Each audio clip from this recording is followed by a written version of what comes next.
Bonjour à tous, alors Roger Fotsodada, bienvenue à la capsule de l'eau. Ce matin, nous allons parler encore de l'une des causes pour lesquelles l'accès à l'eau potable au Cameroun est un problème.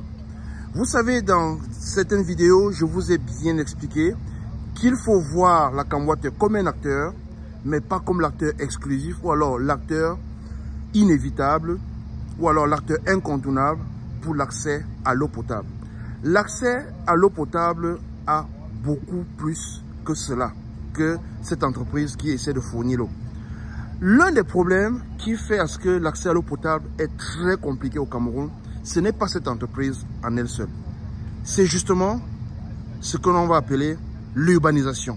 Alors, voici un quartier. Je vous fais cette vidéo pour que vous voyez exactement de quoi on parle. Voici un quartier qui est construit.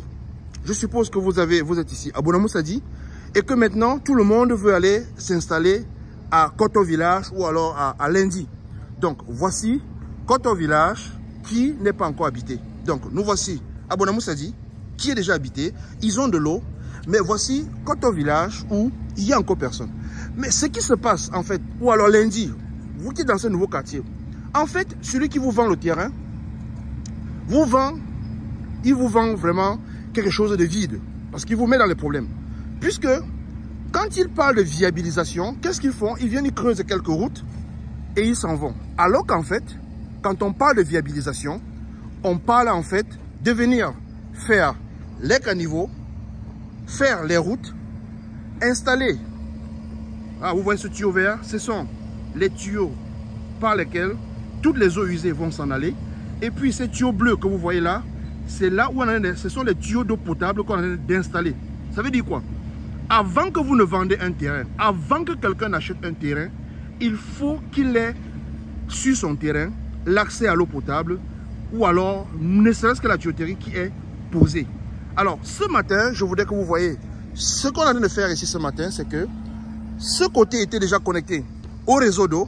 Ils ont une station de traitement d'eau qui était connectée et ils ont tout arrêté ce matin pour connecter l'eau sur cette ligne. C'est-à-dire que on va connecter l'eau de ce côté ce matin pour que quand les gens vont venir s'installer de ce côté, il y a déjà de l'eau disponible. Et même s'il n'y a pas de l'eau disponible, la tuyauterie est déjà disponible.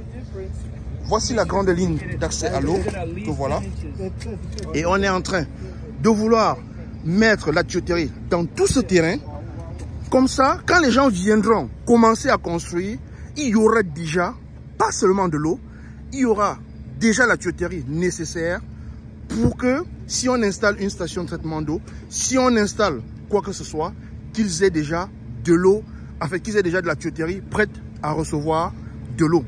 Donc, l'un des acteurs majeurs dans l'accès à l'eau potable au Cameroun, je le souligne aujourd'hui, c'est l'urbanisation.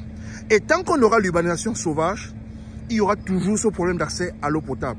Parce que je vous l'ai dit ici ce matin, si vous achetez un terrain et vous construisez dessus sans que les tuyaux d'eau ne soient passés avant, vous courez le risque.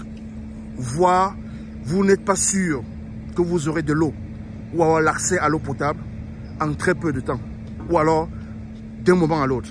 Parce que tant que la viabilisation des terrains au Cameroun est faite à la va-vite et que les gens s'installent sans que ce préalable en termes d'utilité ne soit fait, on continuera toujours à se plaindre de cette entreprise qui fait des pieds et des mains pour qu'on ait l'accès à l'eau potable. Parce que, tenez-vous tranquille, quand l'homme est déjà installé comme de ce côté, vous voyez, si je suppose que on avait déjà, voici un côté où tout le monde a déjà construit.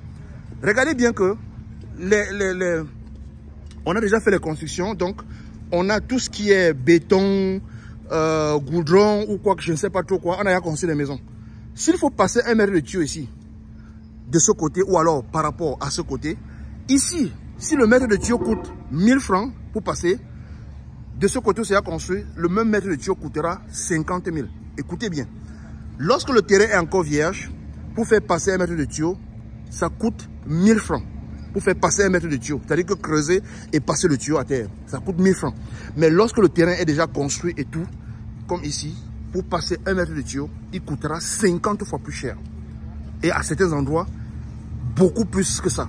Presque 100 fois plus cher.